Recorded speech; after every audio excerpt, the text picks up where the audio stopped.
Reval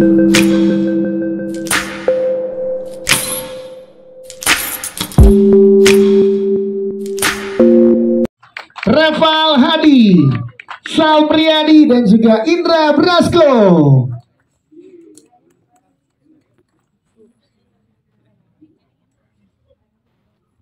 Kemudian juga kita undang dari kru film. Silahkan boleh bersama dengan kita, dan juga tentunya sutradara dari film Ketika Berhenti di Sini, Umay Saha. Oke, kita minta berdiri dulu para pemain dan juga sutradara. Duduknya nanti kita ngobrol-ngobrol. Sekarang berdiri, diabadikan dulu momennya, foto boleh lebih merapat lagi. Siap, silahkan. Oke, silahkan diabadikan teman-teman media. Nanti juga kita akan ada foto di awal ini dan juga nanti di akhir akan ada lagi. Silahkan boleh lihat ke kiri dulu teman-teman. Ke kiri. Oke, sebelah kiri. Kiri, oke, aman. Tengah sekarang, tengah. Ya, tengah bawah dulu nih, tengah bawah. Tengah bawah. Siap. Silakan teman-teman di tengah atas sekarang, tengah atas, tengah atas. Tengah atas. Oke, kanan sekarang. Sebelah kanan. Sebelah kanan. Apa? Siap, sebelah kanan. Oke, nanti kita akan berikan kesempatan untuk foto lagi. Para pemain boleh duduk di kursi penonton. Untuk, yes, di kursi penonton terlebih dahulu ya. Kita nonton trailer dulu, baru nanti kita ngobrol-ngobrol dengan teman-teman media. Memutuskan untuk membuat film Ketika Berhenti di Sini. Silakan.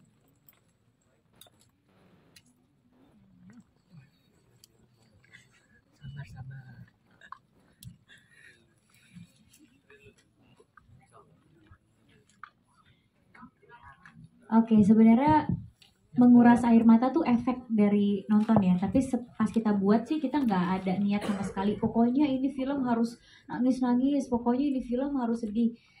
Enggak, karena yang kita fokusin di sini adalah isunya sih. Kita pengen ngangkat isu yang memang relate sama keseharian kita, sama hidup kita, yaitu adalah isu kehilangan, merelakan, punya kesempatan kedua, dan juga isu yang terjadi di dalam hubungan gitu.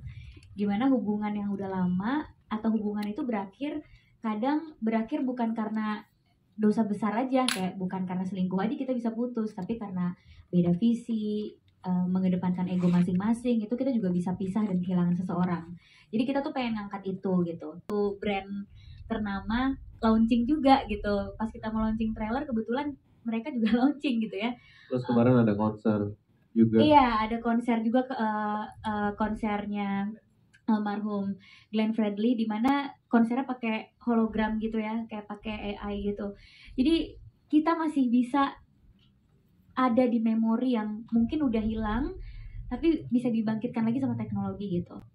Jadi nggak ada niat sama sekali, pokoknya penonton harus nangis nih, enggak. Tapi ternyata pas kita jalanin syutingnya, kita jalanin ceritanya, ternyata memang tidak mudah ya menghadapi yang namanya kehilangan. Tidak mudah untuk mendapatkan kesempatan kedua lagi, bertemu sama orang-orang yang selama ini udah nggak ada lagi di hidup kita. Ya akhirnya saya menjadi seperti itu ya, nangis-nangis banget gitu. Dan itu juga udah sangat berusaha di tone down banget padahal nangisnya, karena karakter Dita itu bukan tipe orang yang gampang meledak-meledak dalam mengeluarkan emosi. Jadi ada beberapa adegan juga yang sama Umay, please tahan, air matanya jangan sampai keluar, oke? Tahan gitu. Tapi saya cuma bisa berhasil menahan 5 detik aja. Habis itu gak kuat gitu, air matanya pecah dan karena emosinya luar biasa. Jadi itu sih sebenarnya niatnya, kita ingin ngasih lihat ke penonton, dan semoga penonton yang nonton juga bisa merelakan atau bisa membantu mereka sembuh dari proses kehilangan yang mereka lewati gitu. Sedikit banyak sama sih sebenarnya sama Prilly. Maksudnya diawali oleh pertanyaan gimana kalau suatu saat nanti kita bisa berkomunikasi lagi sama mereka yang sudah tiada mungkin, atau sama siapapun yang kita mau. Misal kita ngefans sama aktor Hollywood, kita bisa pakai avatarnya untuk kita berdiskusi, untuk kita ngobrol gitu. Mulai dari pertanyaan itu sampai akhirnya jadi cerita ini, cerita yang mungkin garis besarnya adalah kehilangan kali ya. Ya itulah akhirnya sampai setelah muncul pertanyaan bagaimana jika kita bisa berkoneksi dengan siapapun yang kita mau di waktu kapanpun kita inginkan gitu. nyambung terhadap konsep kehilangan ini, gimana kalau misalkan orang yang kita pilih adalah orang yang udah tiada di hidup kita, entah itu misalkan orang tua atau pasangan atau kakek atau nenek, siapapun itu, kita bisa memilih, kita memiliki kehendak, karena kan mungkin banyak dari kita yang pernah dimimpiin sama orang yang udah nggak ada gitu. Tapi kan itu di luar kehendak kita ya. Kita nggak bisa minta setiap saat untuk bermimpi tentang kakek kita yang sudah tidak ada, atau kita bermimpi tentang orang kita yang sudah tidak ada. Dan teknologi ini mewujudkan itu gitu. Jadi ya dari pertanyaan itu dan jawaban yang bisa dijawab sendiri, akhirnya muncul film Ketika Berhenti di Sini. Oke, Pak, ini kan film keduanya Umay kan sebagai sutradara kan, Iya. kerja sama kembali barengan sama Prilly juga sebagai yang produser dan juga pemain utama tentunya di sini. Iya. Itu gimana, May, pada saat peran Dita ini jatuh ke Prilly, dan dengan campaign ini juga kan merayakan kehilangan. Nah, Iya. ini boleh sekalian di-share ke teman-teman media, May. Mungkin ada banyak netizen atau yang di sini yang Udah enggak. mungkin banyak di sini netizen atau wartawan yang mempertanyakan, kenapa harus Prilly lagi? Apa emang nggak ada pemain atau emang biar Prilly ada kerjaan? Jawabannya adalah Prilly udah banyak kerjaan di luar PH-nya sendiri, itu satu. Ya. Yang kedua, buat saya sendiri ya, ini subjektivitas saya. Kalau nggak setuju pun nggak masalah. Ya. Subjektivitas saya adalah susah buat saya nyari pemain dengan skill set acting seperti Prilly. Range-nya, bagaimana cara dia mendeliver perasaannya gitu. Karena banyak aktor bagus, aktris bagus di umurannya Prilly, di aktris perempuan juga banyak banget. Tapi buat saya yang bisa mainin Dita dengan sehebat ini ya Prilly.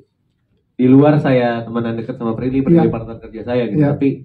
Tapi ya emang dia yang cocok untuk meranin Dita. Padahal di awal bukan dari tiga potential cast yang saya pilih untuk jadi Dita tuh nggak ada nama Prilly sama sekali. Di awalnya. Di awalnya nggak ada nama Prilly.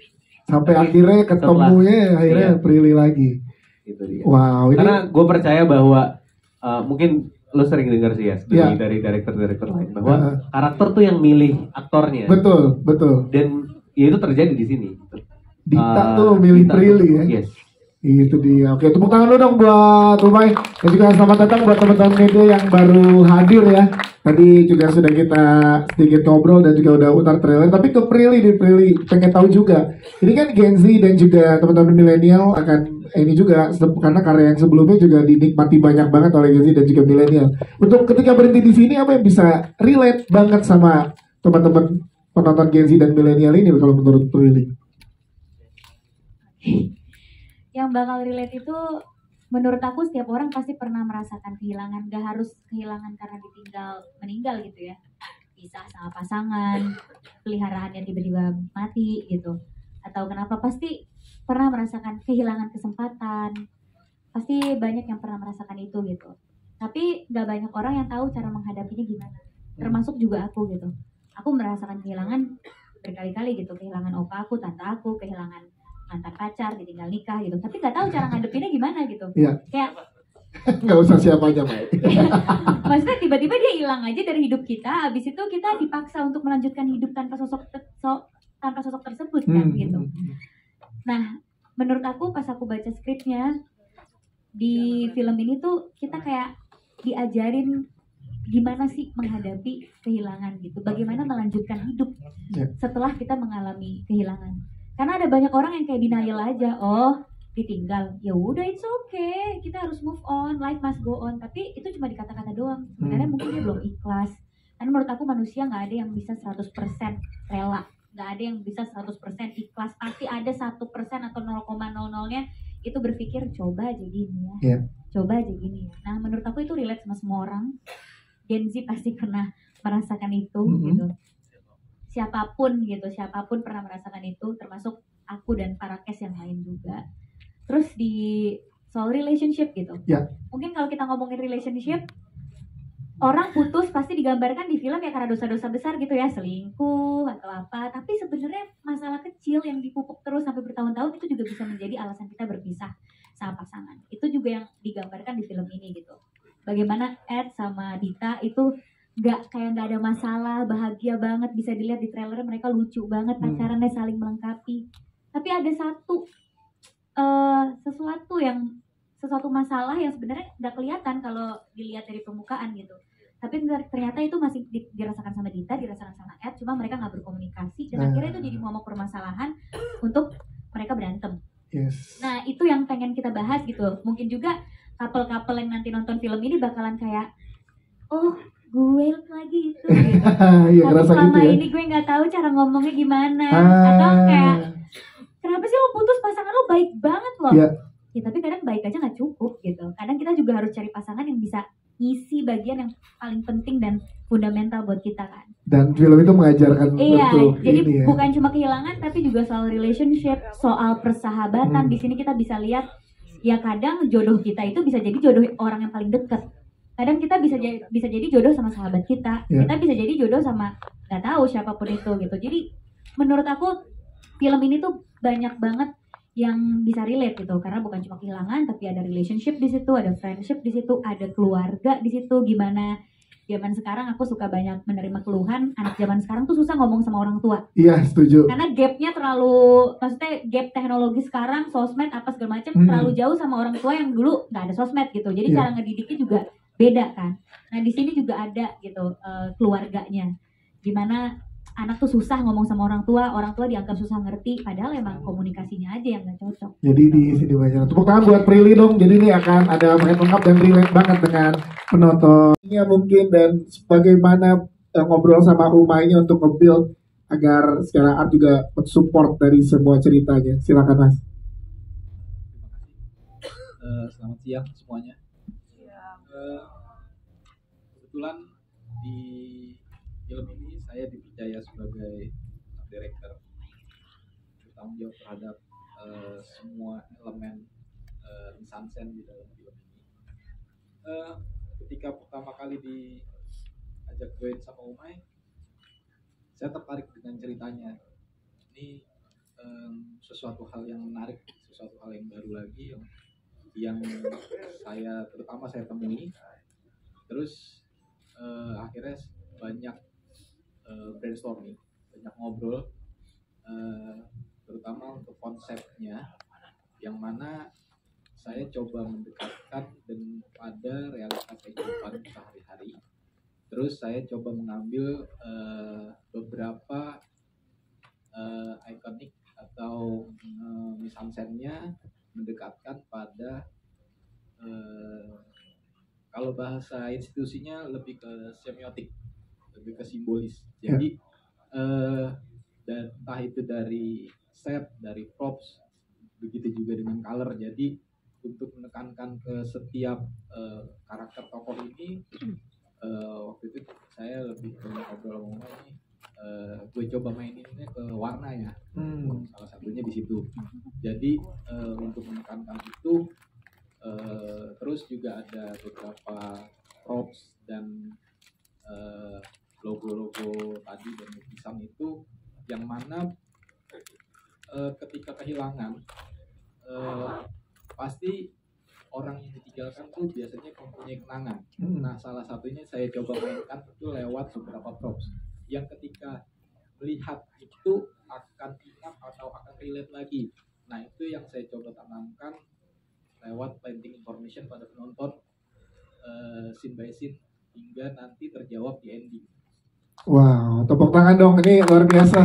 Berarti memang Mai boleh dijawab juga dari Umay ngobrol secara kreatifnya, karena proses syutingnya secara teknis jadi lebih menantang juga dong dengan teknologi yang digunakan di film ini, Mai. Iya. Yang nggak mudah juga sih sebenarnya. Kita diskusi soal kacamatanya itu sendiri ya, device-nya, dari mock up-nya sampai jadi realnya gitu, karena sampai ada proses dengan layar virtual juga gitu.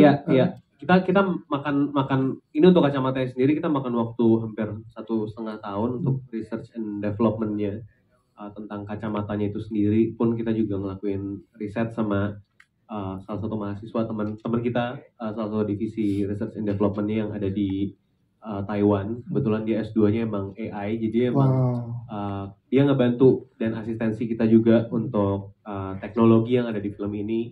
Plus juga kita juga kerja sama tadi yang lo bilang layar virtual, untuk kita pakai extended reality-nya, kita pakai background yang sekarang kayaknya baru mulai digunakan deh. Oke. Dan Jadi terakhir digunain tuh di film luar negeri tuh Star Wars yang Mandalorian. wow, boleh tepuk tangan dong nih hasilnya bisa kita lihat nanti di bulan Juli. Kita ke pemain sekarang, tanpa spoiler kita pengen tanya ke pemain nih. Termasuk Prilly juga ya, karena kan Prilly juga pemain. Karakter di sini tuh karakternya seperti apa? Jadi siapa dan karakternya seperti apa? Dan boleh kasih tahu ke teman-teman media juga yang ada di sini apa makna kehilangan untuk kalian. Silakan dari Reval, boleh Reval? Oke. Assalamualaikum warahmatullahi wabarakatuh. Selamat sore teman-teman media. Terima kasih telah datang. Saya Reval Hadi berperan sebagai Ivan Randu Buana. Jadi dia adalah sahabat dari Dita, Awan, dan juga Untari yang diperankan oleh Sal dan juga Lutesya. Mereka bersahabat dari sejak sekolah. Ivan ini orang yang selalu ingin ada untuk teman-temannya. Teman-temannya selalu bergantung sama Ivan, sering membantu. Dia orangnya lumayan ekstrovert, cukup reliable dan realistik menurut gue. Dan dia sangat-sangat peduli dengan Dita. Apapun kondisinya, apapun yang dialami Dita, dia selalu ingin berusaha untuk selalu mengerti. Gitu. Cukup berat sih jadi Ivan, karena kadang ada momen-momen di mana kok ada manusia kayak gini gitu yang bisa. Ya menurut gue susah untuk kita implementasikan dalam kehidupan pribadi gitu, karena menurut gue dia lumayan tough juga gitu dan sangat apa ya, sangat menghargai kehadiran orang-orang yang dicinta gitu sih. Terus makna kehilangan buat gue karena memang kemarin pandemi cukup membuat kita semua merasakan kehilangan yang mendadak ya. Jadi memang cukup dalam dan gue sangat ngerasa ini cerita gue gitu dari awal gue baca skrip, karena lumayan gue kehilangan nyokap gue saat pandemi dan gue kehilangan bokap di 2013. Jadi mengambil film ini gue lumayan berat. Tetapi gue ngerti banget apa yang dialami dari setiap karakter yang ada di film ini. Dari sisi keluarganya, dari sisi sahabat, dan dari sisi karakter Dita itu sendiri. Sangat terdalam buat gue, dan pas syuting pun gue melihat semuanya gitu, kok relate banget ya sama kehidupan gue. Dan gue sangat gembira ini kita bisa rayakan gitu. Karena kan setelah pandemi kemarin, belum ada nih kayaknya rilis momen kita pribadi, karena kita harus buru-buru untuk ya lo harus move on gitu, lo harus kerja lagi, semua harus balik dari awal, padahal sebelumnya kita nol banget gitu. Jadi ini adalah momen yang tepat buat kita merayakan, dan juga banyak percintaan yang menurut gue di sini tidak mudah untuk dilakukan, tapi itu bentuk dari cinta sejati gitu. Reval Hadi, tepuk tangan buat Reval Hadi. Selanjutnya Prilly, boleh Prilly sebagai Dita tuh seperti apa? Boleh jelasin ke teman-teman media? Dita tuh kompleks banget karakternya ya. Jadi aku sangat kesulitan sekali tiap hari, sampai stres banget sih. Sampai pertama kali aku di-review sama lawan mainku sendiri, Brian. Dia bilang, mana Prilly yang bubbly dan suka ketawa? Kamu kenapa depresif banget di sini? Terus kayak kamu galak banget di sini, karena emang aku stres banget sama karakternya gitu. Menurut aku ini karakter terberat yang pernah aku benar-benar mainin gitu. Karena Dita atau anime Dita itu yang aku perankan, dia tuh orangnya nyimpen kan di dalam. Sedangkan aku nyimpen, tapi untuk orang-orang terdekat aku pasti cerita gitu. Kayak ke sahabat, ke orang tua. Enggak yang semua orang gak akan tahu. Tapi kalau Dita tuh orang tua gak tahu, sahabat gak tahu. Ya pokoknya semuanya dia simpen aja sendiri. Dia simpen sendiri, terus juga orangnya idealis. Orang tahu dia punya mimpi, tapi orang gak pernah tahu mimpinya apa sih sebenarnya.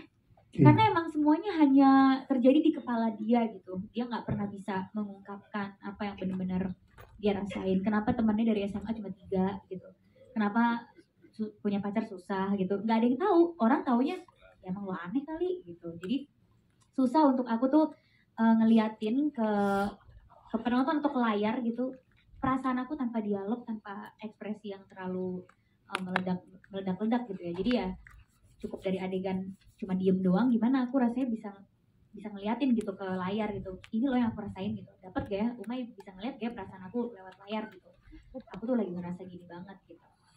Terus disuruh nahan nangis, aku susah banget. Baru kali ini aku susah banget acting disuruh nahan nangis. Karena emang seberat itu gitu. ya. Pernah ada satu adegan ada di trailer tuh yang lagi meluk Nisan itu. First take, Umay selalu ngasih kebebasan kan kayak coba versi lo dulu. Menurut lo emosi ini delivernya gimana gitu. Ya kalau menurut aku sih udah pasti ya mau nggak mau harus kayak, bukan harus kayak, tapi yang aku rasakan emang sedih banget dan meledak banget. Habis itu di-cut. Coba deh, ini bayangin, lu tuh mau nangis depan orang tua lu. Kan lu gak pernah nangis depan orang tua. Jadi karena aku sahabatan sama Umay, jadi Umay tahu banget tombol aku. Lo kan gak pernah nangis depan orang tua lu taunya lu seneng doang gitu. Coba bayangin kameranya adalah orang tua lo. Itu rasanya meledak banget, tapi gak bisa keluar gitu. Kayak susah banget mau, oh gini rasanya nahan nangis tuh, pusing kepala ya. Tapi walaupun ujung-ujungnya nangis juga, cuma gak yang kejar gitu, harus dipendem, ditekan semuanya di dalam gitu. Wow, jadi emang luar biasa ya perjuangan untuk mendapatkan kedalaman karakternya. Tadi Reval dan juga Prilly udah cerita ya. Kalau Brian gimana Brian? Coba kita pengen dengar. Jadi siapa di sini karakter seperti apa Brian? Edison namanya. Edison, oke. Edison Kartasasmita. Bagus banget namanya. Dia seorang arsitek, kuliah di Jepang. Wah, cinta banget sama filosofi, stoicism, dan lain halnya. Tapi bisa dibilang di cerita ini he's an outsider dari circle-nya Ivan, Dita, Awan, sama Untari. Untari itu yang dimainin sama Lutasha.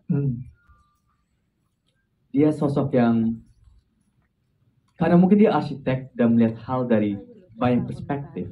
Jadi jika dia melihat seseorang seperti Dita, atau Awan, atau Ivan, dia bisa melihat dari banyak angle. Helikopter view semuanya, jadi dia tertarik banget sama karakter-karakter orang. Dan yang paling membuat dia tertarik adalah Dita, karena Dita tuh kayak puzzle di matanya si Ed. Puzzle yang banyak teman-temannya sendiri punya, teman dari SMA tuh nggak bisa pecahin. Dan Ed tuh suka banget puzzle. Ntar pas di film kalian bakal ngerti kenapa ngomong dia suka banget puzzle. Biar kita simpan untuk di bulan depan. Oke, Brian. 27 Juli jangan lupa ya. Siap. Terima kasih Brian kembali. Kalau Sal ceritakan secara singkat karakter lu seperti apa di sini Sal? Ya, saya Sal Priadi berperan sebagai Awan Umbara. Awan Umbara ini yang paling terakhir gabung di geng. Ambara, sorry. Umbara sih. Ambara. Awan Ambara. Yang paling terakhir tergabung di geng Dita, Ivan, dan Tari gitu. Karena Awan pacaran sama Tari dan kemudian akhirnya menikah sama Tari gitu. Awan ini orang yang paling easy going ya, paling santai gitu. Cenderung belak-belakan, tapi seringkali belak-belakannya membuat dia ngomongin yang nggak pernah mungkin diomongin sama teman-temannya gitu. Terutama soal Dita misalnya, gimana Awan menanggapi Dita gitu. Kadang-kadang hard truth yang muncul, terus bikin Dita mungkin jadi tersinggung gitu. Tapi hal itu yang dilakukan sama Awan. Dan di pertemanan ada tuh yang kayak gitu ya. Aku yang mengisi posisi itu pertemanan. Siap, Sal Priadi, tepuk tangan buat Sal Priadi. Mas Indra Brasco, kalau Mas Indra karakternya seperti apa di sini Mas Indra? Halo semuanya. Waduh, ini weekend ya, long weekend. Long weekend. Pada datang semua luar biasa. Tepuk tangan dong buat semuanya. Wartawannya luar biasa. Oke, peran saya di sini sebagai yang lihat fisik ya, karena paling muda di antara mereka. Saya jadi pacarnya Dita. Pertama, ayah itu kan pacar pertama. Iya benar. Jadi saya jadi cinta pertama anaknya gitu. Saya jadi papanya Dita. Di sini peran saya ya seperti biasa sebagai bapak-bapak yang arif dan bijaksana. Itu sih. Siap, terima kasih. Nonton tanggal 27 Juli ya. Jangan lupa loh. Siap, terima kasih teman-teman buat Mas Indra Brasco. Kita berikan kesempatan buat teman-teman media yuk. Oke, wah udah cepet dulu nih. Ini 1, 2 ya. Siap. Ini dulu depan boleh. Selamat sore semuanya. Saya Lendi dari tribunvideo.com. Pengen bertanya ke Brian sama Reval ya. Ini berdua banyak adegan mesra sama Prilly. Ini pendekatannya gimana? Mau tahu? Itu gimana ya bro ya? Cuma tangan doang gitu doang. Terus kedua karakternya relate nggak? Atau emang ada orang yang dekat dengan kamu yang seperti itu? Terima kasih. Silakan Reval Hadi dan juga Brian boleh jawab duluan. Aku mungkin bersyukur karena ini bukan pertama kali aku main sama Feli. Ini project keempat, ya ketiga lah ya kita bilang ketiga yang benar-benar main bersama. Dan project kedua aku bersama Umay juga. Jadi cara kerja bersama Feli udah ngerti lah cara kita gimana, apa yang dibutuhkan gimana, buttons dia, buttons aku segala kita saling tahu. Tapi jujur di sini Prilly agak berbeda. Bedanya gimana Brian? Biasa Prilly itu tipe aktris yang sangat-sangat spesial. Ya kalau adegan seberat apapun, ketawa-ketawa terus langsung keluar sebuah emosi. Tapi di sini agak sedikit serem, agak sedikit intens. Intens ya. ya. Karena aku ngerti banget soalnya emang karakter, ya mungkin karakter kamu sebelumnya kalau emosi dikeluarin ya dikeluarin aja. Di sini semuanya harus dipendam dan setiap hari tuh lihat Prilly syuting kayak kok semakin depresi nih anak kelihatannya. Moodnya tuh bener-bener kayak gloomy banget. Tapi kalau masa pendekatan adegan mesra-mesraan, cinta-cintanya segala, kebantu juga banget sama direkturnya Umay. Kan mesra-mesraan kan beda-beda semua orang. Ada yang kalau misalnya anak SMA gimana babinya, orang dewasa gimana. Jadi caranya gimana ya pasti kan ada reading segala dan ada directing dari Umay. Oh ya kita pernah reading sekali di tim ada apa ya? Pameran arsitektur Indonesia, kita jalan-jalan ke sana semua untuk sekalian buat aku juga sebagai arsitek juga. Terus nice kok. Tapi kalau sama kerja sama Prilly mah semua pemain gampang gitu. Itu dia. Siap Brian, terima kasih. Kalau Reval gimana Pak Reval Hani? Iya, setuju sama yang Brian ngomong. Prilly memang sangat mudah untuk bonding gitu. Dia sangat terbuka. Dan memang si Ivan dan Dita ini kan memang basicnya mereka berdua sahabatan. Jadi mungkin pendekatannya berbeda bersama Ed dan juga Dita gitu. Tapi so far ada hal-hal yang menurut gue Ivan ini tuh di kehidupan nyata gue kayak gue gak mungkin kayak gitu. Jadi banyak banget hal-hal yang ini kok bisa gitu. Seorang Ivan tuh ada di titik ini dan masih untuk memperjuangkan gitu. Yang memang menurut gue apa ya? Gue jadi bingung. Bersama Prilly kan, romance semuanya mudah sama Prilly. Oke, siap. Terima kasih. Siap, thank you. Gue pernah jebak mereka berdua sama Reva. Jadi kelar kita reading, gue ajak Brian, Prilly sama Reva belum ada sempat waktu berduaan nih. Terus kita ngobrol di ruangan, udah ngumpul nih berempat. Terus gue bilang sama Brian, kita tinggal Saat kita tinggal keluar, terus gue liat saklar lampu kan. Sorry gue matiin lampunya ya. Cabut keluar. Mungkin mereka ngaji atau apa kita nggak tahu. Tapi itu intinya ya biarkan mereka deep talk mungkin. Deep talk, nge-build chemistry. Jadi itu ada treatment khusus dari sutradara Umay ya. Iya, terima kasih Pak. Selanjutnya sudah sini dulu ya. Halo, aku Noti dari Cinemax. Ada beberapa pertanyaan, satu aja ya. Kalau gitu yang ini aja. Berapa kali sih posternya dibuat sampai akhirnya menemukan ini? Terus kenapa alasannya kacamata? Apakah karena ngikutin tren kacamata AI saat ini? Karena kalau buat menghadirkan sosok itu kan bisa cincin mungkin atau kalung seperti itu. Ketawa aja. Iya. Oke. Terima kasih. Thank you Mbak Nuti pertanyaannya. Ini kayaknya ada 4 draft bareng sama Alvin Haris. Saya ngerjain poster ini.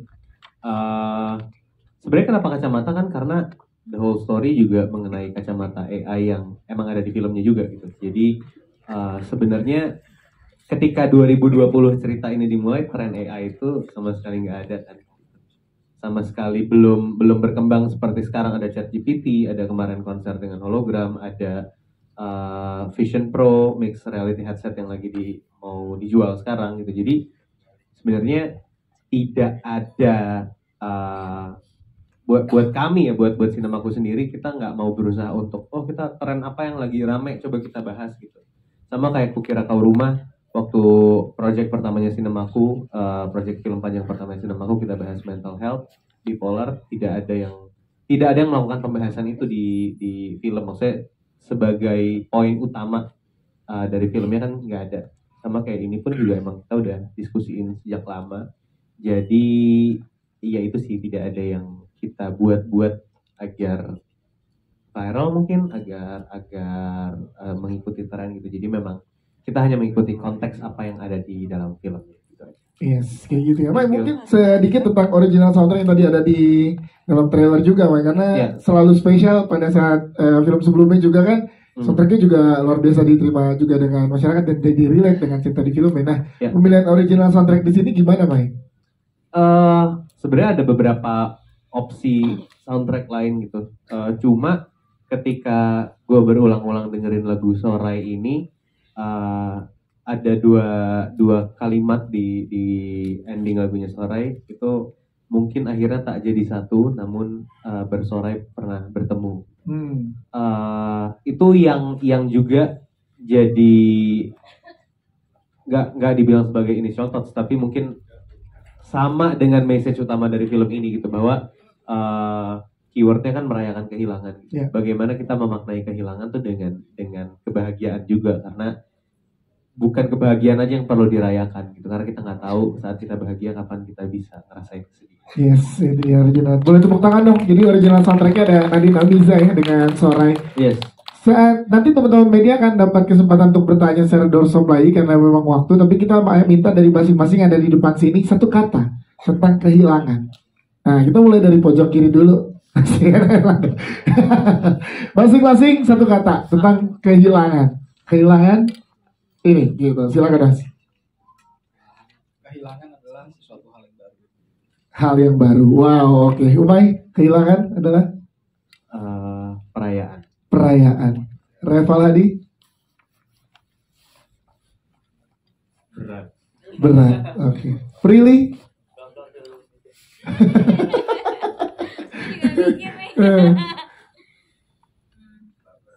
Sakit. Sakit. Brian Domani? Pasti. Oke. Wow. Sal Priadi?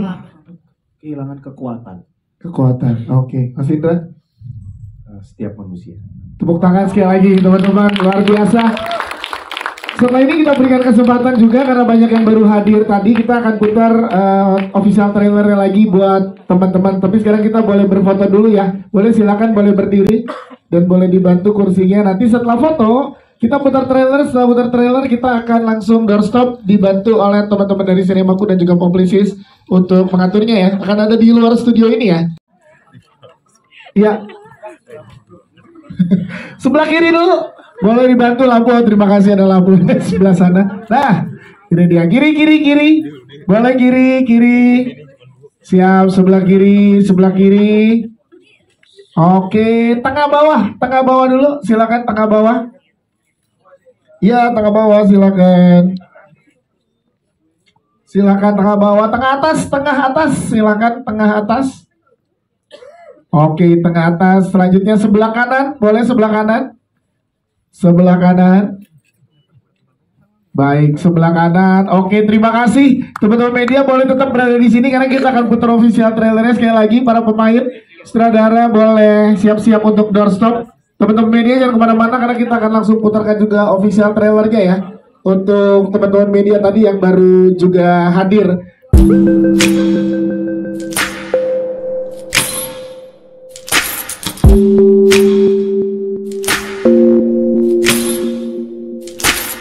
Thank you.